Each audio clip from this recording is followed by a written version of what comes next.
Bismillahirrahmanirrahim. Alhamdulillahi rabbil alamin wassalatu wassalamu ala asyrafil mursalin habibi rabbil alamin Muhammadin fakhril anbiya'i wal mursalin wa ala alihi wa sahbihi ajma'in. Allahumma 'allimna ma yanfa'una wanfa'na bima 'allamtana wa zidna 'ilman yanfa'una. Rabbi shrah li sadri wa yassir li amri wahlul 'uqdatam min lisani yafqahu qawli, amma ba'd. Alhamdulillah, pada kesempatan hari ini kita akan melanjutkan atau memulai kitab yang baru lagi dalam masalah puasa. Setelah kita kemarin telah menghatamkan kitab Lailatul Qadar karya As-Sayyid Muhammad bin Alawi Al-Aidarus. Nah, sekarang kita akan mengambil satu kitab lagi dari karangan Imam Al-Izz ibn Abdussalam, Izzuddin ibn Abdussalam. Nah, nama kitabnya adalah Maqasidus Shaum. Maqasidus Shaum ini kitabnya tipis, ya tidak nyampe 100 halaman. Tapi di dalamnya itu banyak faidah-faidah yang sangat penting, lebih-lebih yang berkaitan dengan keutamaan-keutamaan puasa, dan diartikan secara perkata dari anjuran-anjuran atau hadis-hadis Nabi Shallallahu Alaihi Wasallam. Bismillahirrahmanirrahim. Mungkin langsung saja kita mulai kitabnya. Maqasidus Shaum, ta'lif Sultan al-Ulama Al-Izz ibn Abdussalam Izzuddin Abdul Aziz bin Abdussalam As-Sulami. Kitab ini, kitab Maqasidus Shaum, ini dikarang oleh Sultan Ulama Izzuddin ibn Abdussalam. Beliau itu wafat tahun 660 Hijriah. Bismillahirrahmanirrahim.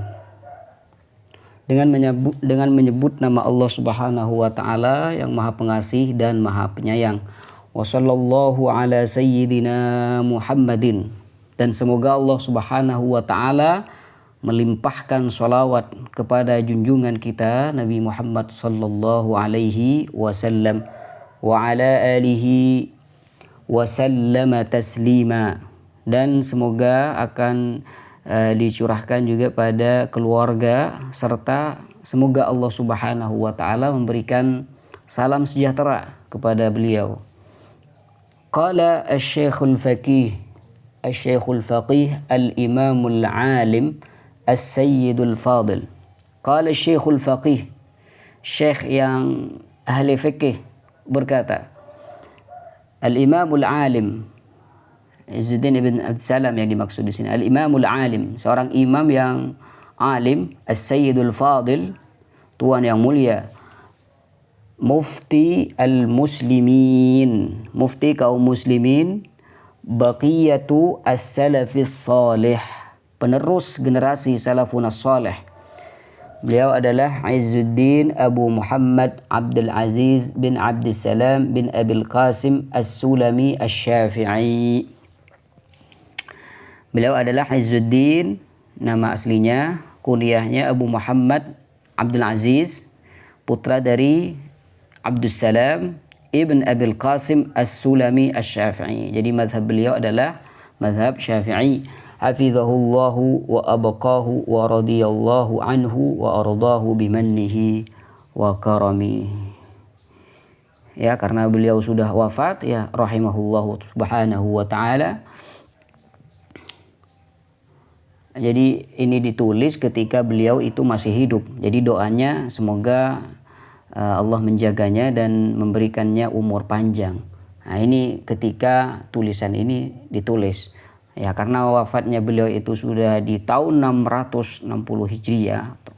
Maka doanya akan beda sekarang, yaitu rahimahullahu ta'ala. Kitabus Shaum wa fihi asyratu fusulin.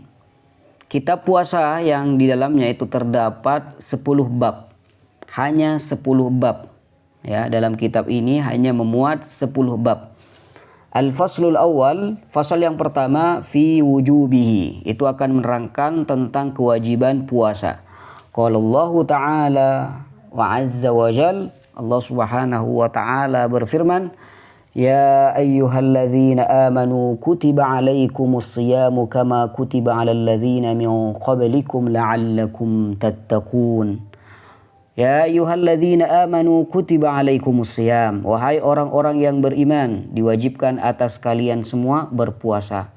Kama kutiba alal ladzina min qablikum. Sebagaimana puasa itu diwajibkan atas orang-orang sebelum kalian. La'allakum tattaqun, agar kalian bertakwa pada Allah Subhanahu wa taala. Jadi dari ayat ini kita paham bahwasanya kewajiban puasa itu bukan hanya kewajiban pada umat Nabi Muhammad SAW saja, tapi kewajiban puasa itu telah diwajibkan oleh Allah Subhanahu wa taala untuk umat-umat sebelumnya. Jadi syariat puasa itu kewajibannya itu umum pada semua syariat para anbiya wal mursalin. Ma'nahu, apa arti dari la'allakum tattaqun? Ma'nahu la'allakum tattaquna an-nara bisawmihi. La'allakum tattaquna an-nara bisawmihi. Maknanya adalah agar kalian menjaga diri dari api neraka dengan kalian berpuasa. Maka dengan kalian berpuasa, kalian akan dijaga oleh Allah Subhanahu wa taala dari api neraka. Fa inna shaumahu sababun li ghufrani dzunubi al-mujibati lin-nar. Karena puasa itu akan menjadi sebab diampuninya dosa-dosa yang mengharuskan masuk neraka. Allahumma shalli ala Muhammad wa ala alihi wasallam. Wa fi sahihaini 'an Nabi sallallahu alaihi wasallam annahu qala, dan diriwayatkan dalam Sahih Bukhari wa Muslim bahwasanya Nabi Shallallahu Alaihi Wasallam pernah bersabda, Bunyal Islamu ala khamsin. Islam itu dibangun di atas 5 perkara. An ta'budallah ala an ta'budallah wa takfura bima dunah. Bahwa engkau itu harus menyembah Allah dan harus mengingkari segala sesuatu selain Allah Subhanahu wa taala. Wa iqamis shalah, melaksanakan salat. Wa ita'iz zakah, membayar zakat. Wa hajjil bait, melaksanakan ibadah haji. Wa shaumi Ramadan, dan puasa Ramadan. Jadi puasa ini merupakan asas atau min arkanil Islam.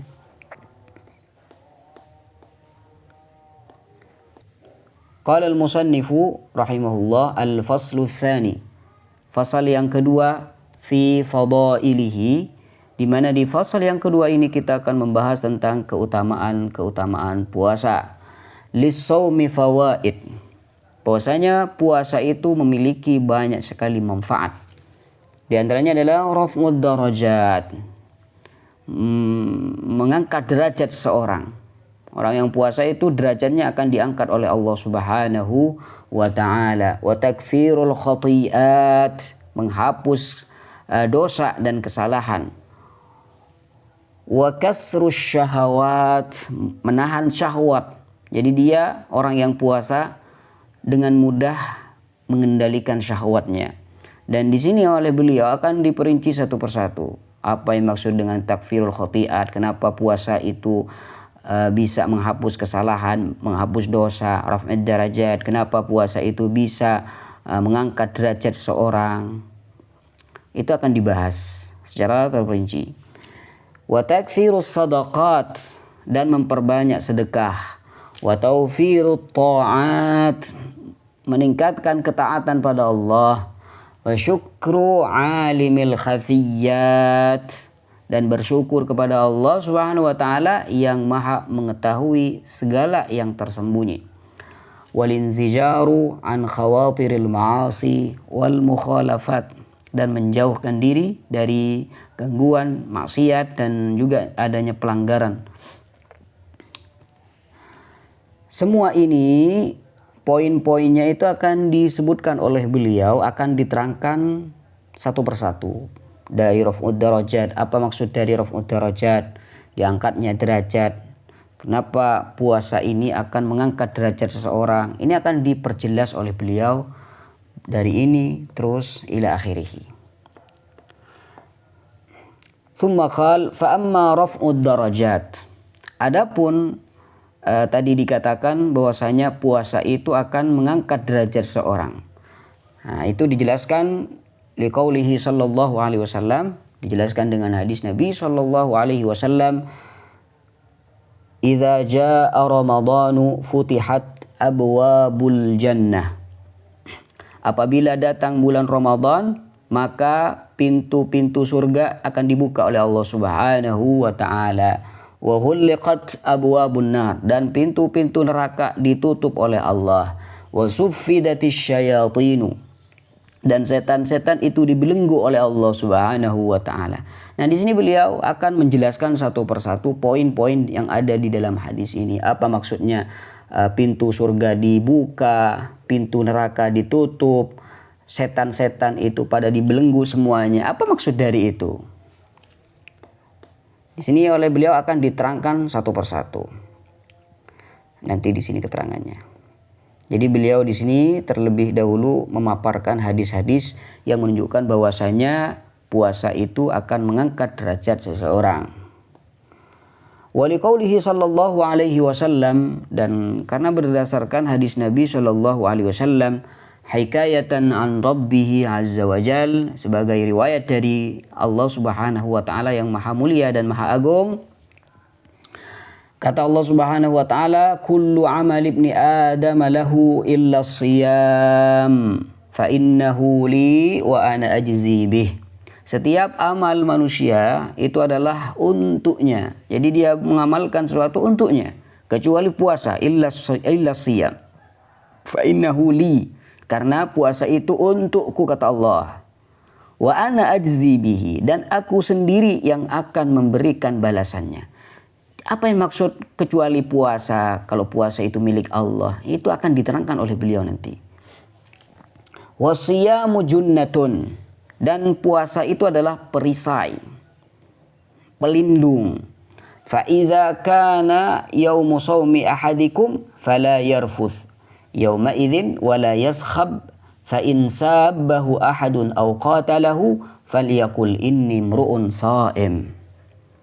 Kata beliau, maka fa idza kana yaumu shaumi ahadikum fala yarfuth yauma idzin wala yaskhab. Maka apabila salah seorang dari kalian sedang berpuasa, maka janganlah ia berkata kotor, ya, jangan berkata kotor, dan jangan pula yaskhab, ini berteriak-teriak.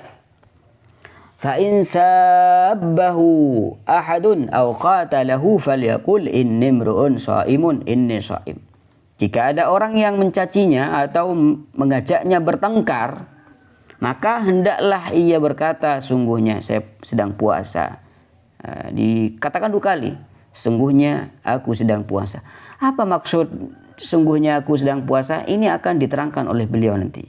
Apa yang dimaksud dengan asyamu lillah, apa yang maksud dengan asyam junnah, apa yang maksud dengan falyakul inni mru'un shaim. Ketika ada orang sedang puasa, lalu ada orang yang ngajak berantem, ada orang yang mencaci dia, maka hendaklah ia mengatakan saya sedang puasa, saya sedang puasa. Apa maksud dari perintah mengatakan saya sedang puasa? Ini akan dijelaskan oleh beliau nanti.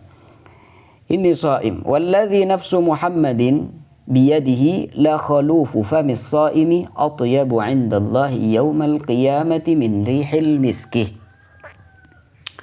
Walladzi nafsu Muhammadin biyadihi, demi zat yang jiwa Nabi Muhammad sallallahu alaihi wasallam itu berada di kekuasaannya, la khalufu famis shaimi atyabu 'indallahi yaumal qiyamati min rihil misk. Sungguh bau mulut orang yang berpuasa itu lebih harum di sisi Allah daripada aroma minyak misik di hari kiamat, ya, di hari kiamat. Nah, apa maksud dengan bau mulut orang yang puasa itu lebih harum di sisi Allah dari aroma misik? Apa maksud dari ini? Insya Allah ini akan dijelaskan oleh beliau nanti. Akan diterangkan satu persatu, poin-poin yang tadi disebutkan akan dibahas oleh beliau. Walis-shaimi farhatani yafrahuhuma yafrahuhuma, dan bagi orang yang berpuasa itu ada dua kebahagiaan yang ia rasakan. Pertama, idza aftara fariha bi fitrah. Saat berbuka ia bergembira dengan buka puasanya. Apa maksudnya gembira dengan berbuka puasa? Ini akan dijelaskan oleh beliau. Wa idza laqiya rabbahu fariha bi shaumih. Saat ia bertemu dengan Allah, dengan Tuhannya, ia akan bergembira dengan puasanya. Nah, ini akan disebutkan oleh beliau, akan diterangkan oleh beliau satu persatu. Jadi beliau di sini Al-Imam Izzuddin Ibn Abdussalam hanya fokus terlebih dahulu di pemaparan dalil. Kemudian nanti setelah pemaparan dalil, beliau akan menjelaskan poin-poin yang ada di dalil tersebut. Tsumma qala wa anhu sallallahu alaihi wasallam annahu qala, dan juga diriwayatkan dari Nabi sallallahu alaihi wasallam bahwasanya Nabi sallallahu alaihi wasallam pernah bersabda, kullu amal ibni adam yudha'afu al-hasanatu 'ashru amsalha ila 700 dha'fin. Kullu amal ibni adam yudha'af. Setiap amal manusia anak Adam itu akan dilipat gandakan pahalanya oleh Allah Subhanahu wa taala. Bentuknya adalah al-hasanatu 'ashru amsalha ila 700 dha'fin. Satu kebaikan saja itu akan dilipat gandakan oleh Allah Subhanahu wa taala menjadi 10 kali lipat hingga 700 dha'fin, hingga 700 kali lipat. Subhanallah. Allah yudha'ifu man yasha liman yasha. Allah akan melipat gandakan amal dari hambanya sesuai dengan keinginan Allah Subhanahu wa taala. Qala Allah azza wa jalla, Allah Subhanahu wa taala berfirman, illa as-sawma fa innahu li wa ana ajzi bihi yad'u shahawatahu wa ta'amahu min ajli. Kata Allah Subhanahu wa taala, kecuali puasa. Karena puasa itu milik aku, kata Allah Subhanahu wa taala. Dan aku yang akan membalasnya nanti. Dia meninggalkan syahwatnya, meninggalkan makanannya demi aku. Wa qala sallallahu alaihi wasallam, dan Nabi sallallahu alaihi wasallam pernah bersabda, inna fil jannati baban yuqalu lahu ar-rayyan. Sungguh di surga itu terdapat sebuah pintu yang disebut dengan Ar-Rayyan. Yadkhulu minhu as-shaimuna yaumal qiyamah. Pada hari kiamat nanti orang-orang yang berpuasa akan masuk melalui pintu tersebut. La yadkhulu ma'ahum ahadun ghairuhum. Tidak ada seorang pun yang masuk bersama mereka selain mereka. Jadi memang pintu Ar-Rayyan ini dikhususkan pada orang-orang yang berpuasa. Yuqalu aina as-shaimun fayadkhuluna minhu. Akan diserukan nanti di hari kiamat, di mana orang-orang yang berpuasa, maka mereka pun masuk melalui pintu tersebut. Fa idza dakhala akhiruhum ughliqa, ya. Fa idza dakhala akhiruhum ughliqa. Setelah orang terakhir dari mereka itu masuk, maka pintu itu akan ditutup oleh Allah Subhanahu wa taala. Falam yadkhul minhu ahadun. Sehingga tidak satupun orang yang setelah mereka itu akan masuk melalui pintu tersebut. Wa fi riwayatin, dan di dalam riwayat yang lainnya disebutkan, inna fil jannati baban yud'a ar-rayyan. Sungguh di surga itu terdapat sebuah pintu yang disebut dengan ar-rayyan. Yud'a bihi shaimun. Para orang yang puasa, ahli puasa akan dipanggil oleh Allah Subhanahu wa taala melalui pintu tersebut. Man kana minas shaimina dakhalahu. Barang siapa yang termasuk orang yang berpuasa, maka ia akan masuk melalui pintu tersebut. Wa man dakhalahu lam yazma abadan. Dan barang siapa yang telah masuk ke pintu Ar-Rayyan itu, maka ia tidak akan pernah merasa haus selamanya. Subhanallah. Wa qala alaihi salam, Nabi sallallahu alaihi wasallam juga bersabda, inna as-saima tusalli alaihi al-malaikatu idza ukila indahu hatta yafrahu. Sungguh Kata Nabi, para malaikat akan mendoakan orang yang berpuasa apabila ada seseorang yang makan di dekatnya hingga mereka selesai makan. Kita puasa nih, ada orang makan di dekat kita, anggaplah anak kecil. Ya, maka ketika ada makanan itu sedang dimakan di dekat kita, maka para malaikat itu akan memintakan ampun untuk kita kepada Allah Subhanahu wa taala. Karena kita ini tidak bisa mengambil makanan tersebut, menahan syahwat dari makanan tersebut karena Allah Subhanahu wa taala, sehingga orang tersebut itu pantas mendapatkan doa dari para malaikat. Nah, di sini pemaparan dalilnya sudah selesai. Nah, di bagian yang selanjutnya ini beliau akan menerangkan poin-poin penting yang ada di dalil-dalil yang tadi disebutkan. Nah, di awal dalil tadi dikatakan bahwasanya ketika bulan Ramadan itu tiba, maka pintu-pintu surga akan dibuka oleh Allah Subhanahu wa taala. Apa maksud dari pintu-pintu surga ketika di bulan Ramadan itu akan dibuka oleh Allah Subhanahu wa taala? Apa maksud dari pintu-pintu itu dibuka? Pintu-pintu surga dibuka. Amma taftihu abwabil jannah. Amma taftihu abwabil jannah fa'ibaratun an taktsirit ta'atil mujibati li fathi abwabil jinan. Adapun yang dimaksud dengan terbukanya pintu-pintu surga yang disebutkan di hadis yang di awal tadi, itu merupakan ungkapan dari banyaknya amal kebaikan yang menyebabkan terbukanya pintu-pintu surga. Tamam, seperti itu. Jadi semacam kinayah lah gitu. Kinayah. Kalau memang amal baik, amal kebaikan yang banyak dikerjakan di bulan Ramadan itu akan menjadikan pintu surga itu terbuka, ya. Banyak yang terbuka. Wa taghliqu abwabin nar. Juga disebutkan di dalam hadis tersebut bahwasanya ketika sudah tiba bulan Ramadan, maka pintu-pintu neraka akan ditutup oleh Allah Subhanahu wa taala. Apa maksud dari ditutupnya pintu neraka? Wa taghliqu abwabin nar. Dan yang dimaksud dengan ditutupnya pintu neraka ya ibaratun an qillatil ma'asi al-mujibati li ighlaqi abwabin nirani. Dan tertutupnya pintu-pintu neraka itu adalah ungkapan dari sedikitnya perbuatan maksiat yang menyebabkan tertutupnya pintu-pintu neraka. Begitu. Kemudian di poin yang ketiga di hadis tersebut, wasuffidatis syayatin. Dan setan-setan di bulan Ramadan itu akan dibelenggu oleh Allah Subhanahu wa taala. Apa maksud dari setan-setan ini dibelenggu oleh Allah? Wa tasfidus syayatin. Adapun terbelenggunya para setan itu ibaratun an inqita'i waswasatihim 'anis shaimin li'annahum la yatma'una fi ijabatihim ilal ma'asi. Ya.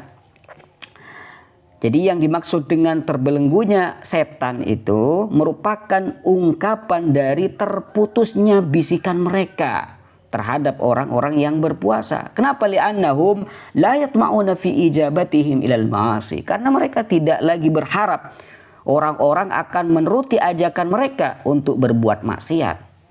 Nah, ini salah satu penafsiran dari hadis tersebut. Ada yang mengatakan bahwasanya tasfidus syayatin, terbelenggunya para setan ini secara hakikat memang oleh Allah dibelenggu, tapi tidak semua setan dibelenggu. Ya, tidak semua setan dibelenggu. Ini ada yang mengatakan seperti itu. Penafsiran ulama beda-beda. Ada yang mengatakan bahwasanya yang dimaksud dengan dibelenggunya para setan di bulan Ramadan itu artinya mereka itu pengaruhnya sedikit dibandingkan bulan-bulan yang lain. Kalau di bulan-bulan yang lain pengaruh mereka sangat hebat dan kuat. Tapi di bulan Ramadan karena orang itu banyak baca Quran, banyak ibadah, ya, lagian mereka puasa, menahan dari segala hal, itu akan melemahkan para setan sehingga mereka itu pengaruhnya sedikit dibandingkan pengaruh mereka di bulan-bulan yang lain. Ini yang dikatakan oleh sebagian ulama. Ala kulli hal, di sini ikhtilaf ulama. Ada perbedaan ulama maksud dari terbelenggunya setan di bulan Ramadan. Ada yang mengatakan itu dibelenggu secara hakikat, Yang pasti tidak semua setan itu dibelenggu, hanya sebagian saja. Ada yang mengatakan bahwasanya mereka itu tidak lagi berbisik ya, karena mereka itu pengaruhnya sedikit di bulan Ramadan. Kenapa pengaruh setan di bulan Ramadan ini sedikit, melemah? Karena banyaknya amal kebaikan yang dikerjakan oleh orang muslim di bulan Ramadan. Nah ini sehingga mereka itu la yatma'una fi ijabatihim ilal ma'asi. La yatma'un. Mereka lagi para setan ini tidak mengharap manusia akan menuruti ajakan mereka. Ya walaupun saya nanti bisikin sesuatu maksiat di telinga mereka, ya niscaya mereka tidak akan menuruti ajakan saya, kata mereka.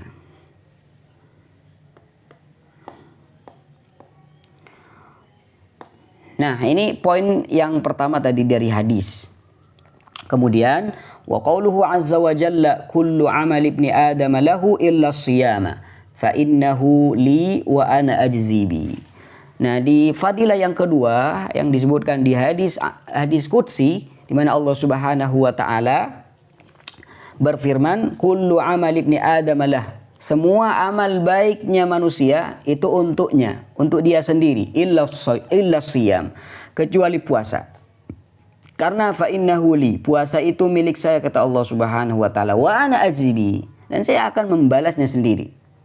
Apa maksud dari illa siyam fa innahu li? Kecuali puasa, maka puasa itu milik saya, kata Allah. Adafahu ilaihi idafata tashrifin. Adafahu ilaihi idhafata tashrifin. Allah Subhanahu wa taala menyandarkan puasa dengan dirinya sebagai bentuk pemuliaan. Nah, ini murid saya ini yang alim nih. Seakan-akan ini ada penyandaran murid pada saya, itu menunjukkan kemuliaan pada murid tersebut. Nah, sama juga di sini. Illa shauma fa innahu li. Kecuali puasa. Puasa itu milik aku sendiri, kata Allah Subhanahu wa taala. Jadi penyandaran puasa pada Allah Subhanahu wa taala itu menunjukkan kemuliaan dari puasa itu sendiri. Li'annahu la yadkhuluhu riya'un li khafaihi. Karena puasa itu tidak mengandung riya, sebab sifatnya yang tersembunyi. Jadi kita tidak bisa mengetahui orang ini puasa atau tidak kecuali sampai dia makan, baru kita tahu, oh ini tidak puasa nih. وَلِأَنَّ الْجُوعَ وَالْعَطَشَ لَا يُتَقَرَّبُ بِهِمَا إِلَى أَحَدٍ مِّن مُلُوكِ الْأَرْضِ وَلَا تَقَرَّبُ إِلَى الْأَصْنَامِ. Dan karena rasa lapar serta haus itu tidak dijadikan sarana untuk mendekatkan diri kepada para raja di bumi-bumi. Juga tidak digunakan untuk mendekatkan kepada berhala-berhala. Dulu seperti itu. Tidak ada rasa lapar atau haus yang dijadikan sarana untuk mendekatkan diri pada patung. Ya, tidak ada. Qauluhu wa ana ajzi bihi, maksud dari firman Allah Subhanahu wa taala, saya yang akan membalas mereka karena mereka telah melaksanakan ibadah puasa. Terus emangnya sholat, zakat itu yang membalas bukan Allah? Makanya di sini diterangkan oleh beliau maksud dari firman Allah ana ajzi bihi, saya akan membalas tentang puasa ini, pahala puasa ini, wa in kana huwal jari ala jami'it ta'at, wa in kana huwal jari ala jami'it ta'at ma'nahu ta'zimu jazaihi bi annahu huwal mutawalli li isda'ihi. Jadi yang dimaksud dengan firman Allah Subhanahu wa taala, aku sendiri yang akan membalasnya. Padahal meskipun ini juga berlaku pada semua ibadah. Semua ibadah siapa yang membalas? Ya Allah. Ya, zakat siapa yang membalasnya? Allah. Haji siapa yang membalasnya? Allah. Loh, kenapa masih mengkhususkan puasa? Aku sendiri, kata Allah, yang akan membalasnya. Makna dari firman Allah Subhanahu wa taala tersebut adalah Allah mengagungkan balasan puasa. Allah mengagungkan balasan puasa dengan menunjukkan bahwa dia sendiri yang akan memberikannya. Ana ajzi bihi. Wa qauluhu as-siyamu junnah. Nah, di pemaparan dalil yang ketiga tadi disebutkan bahwasanya puasa itu adalah perisai Apa maksudnya? Ma'nahu as-sawmu wiqayatun min azabillah. Bahwasanya puasa, dikatakan tadi puasa adalah perisai. Yang dimaksud puasa adalah perisai itu maknanya bahwa puasa menjadi pelindung dari azab Allah Subhanahu wa ta'ala. Warrafath fala yarfuth. Orang yang puasa fala yarfus, jangan yarfus. Apa maksudnya yarfus? Fahishul kalam, mengucapkan ucapan yang kotor, ucapan yang keji. Tidak diperbolehkan diucapkan bagi orang yang puasa. Wasakhab al-khisam, yang dimaksud dengan sakhab wala yaskhab. Orang yang puasa la yaskhab, tak boleh yaskhab. Apa maksud dari yaskhab? Yaitu jangan banyak berdebat atau suatu yang menyebabkan gaduh. Jangan bermusuhan. Qauluhu falyaqul inni shaim. Nah, di pemaparan dalil yang ada di hadis tersebut disebutkan bahwasanya ketika ada orang mencaci orang yang puasa, saya puasa, lalu dicaci oleh orang lain, maka hendaklah saya mengatakan inni shaimun, inni shaimun, inni shaim.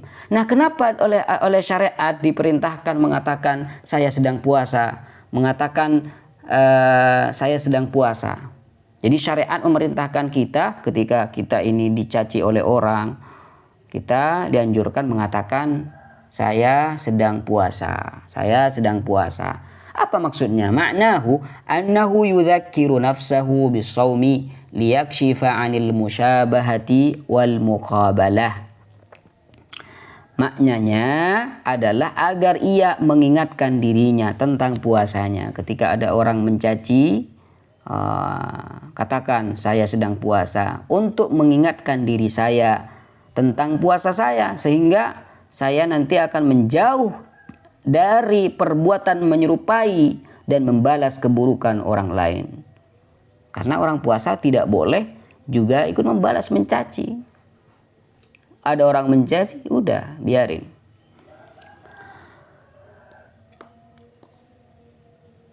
Wa amma qauluhu, dan adapun maksud dari la khalufu famis saimi atyabu 'indallahi yaumal qiyamati min rihil miski fafil kalami hadfun. Nah, kata Nabi SAW, bau mulut orang yang puasa itu lebih harum di sisi Allah di hari kiamat daripada bau minyak misik. Apa maksud dari hadis tersebut? Kata beliau, fafil kalami hadfun, ada kalam yang dibuang di situ. Takdiruhu, kalau ditampakkan, wala thawabu khalufi famis shaimi atyabu 'indallah min rihil misk. Memakai wangi-wangian itu kan juga disunahkan. Sunnah Nabi SAW, pergi Jumat pakai wangi-wangian itu juga kesunahan. Tapi bau mulut orang yang puasa itu juga mendapatkan pahala.